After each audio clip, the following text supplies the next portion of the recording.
So last week I was doing a little bit of research and found a couple of really fascinating yet very contradictory statistics around content marketing. So 91% of B2B businesses are using content in their marketing practices in some format. Yet less than 37% of them actually have a strategy behind the content that they're doing. B2C world is not a lot better. Those business to consumer marketers, they say about 86% of them admit to using content in some aspect of their marketing, but only 38% are actually doing it with a plan. They don't have a strategy. So it got me thinking a little bit. And maybe you're one of the ones that go to the grocery store, but you leave your list at home and you think you're gonna be able to get through the store and get everything that you need at home and not a lot of extras without the list. Well, I, for one, cannot do that. Maybe you're one of the few that can. But having content and developing content and investing in content without having a strategy is very similar to going to your grocery store without a list. There's no focus. You don't remember all the aspects, and you probably forget a few of the ingredients you need for dinner that night. Welcome to Down in Digi, where we're getting down to the business of digital marketing. I'm your host, Karina Keys.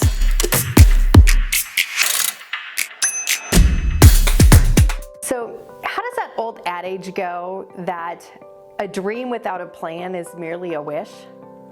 If we don't have direction and focus in what we're trying to accomplish, we're gonna kind of take a winding road, and chances are we're never gonna find the end point that we're trying to get to. And that's the importance of having a content strategy. The strategy piece gives us the direction, it gives us the focus, and it gives us the guiding star of where we're trying to go. So when your team is developing the different pieces of content that they're using for marketing, that they're using for podcasts or blogs or whatever the case may be, they've got some direction and intent and purpose behind why they're doing it. So today, let's talk a little bit about that. Let's peel back the layers of what that means and what it looks like.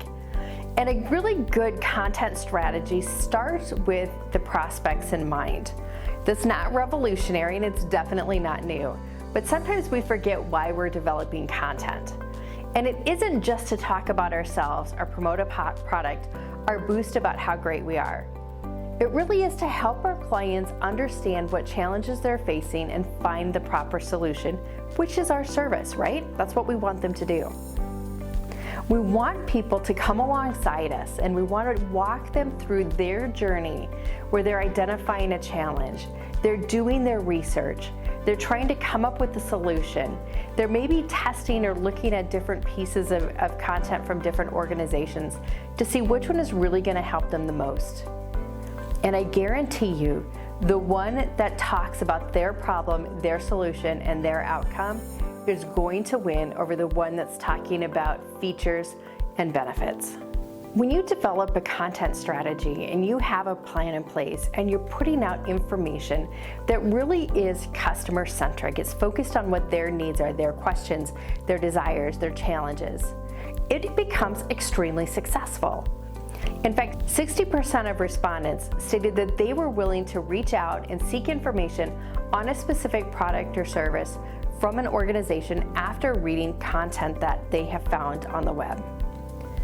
So when you really start to think about that and you start to put that customer first and you start to really engage with them where they need to be, where they're looking for some of the problems or some of the information to solve the problems that they're facing on a day-to-day basis, we know that your content marketing drives business revenue. It drives leads, it drives interactions, and it drives conversions.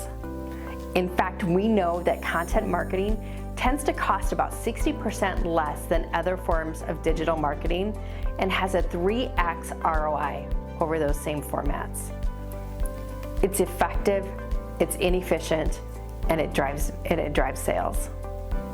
Have your content strategy in place, continue to develop good content, and next week we're going to talk about how you can develop different types of content to really meet the consumer where they're at. Thanks for joining us today for Down in Digi. I hope you know more now than you did 5 minutes ago.